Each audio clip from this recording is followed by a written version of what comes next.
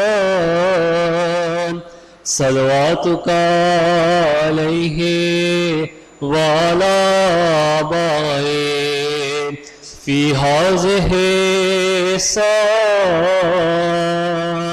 وفي كل ساعة وليا وحافظا وقائدا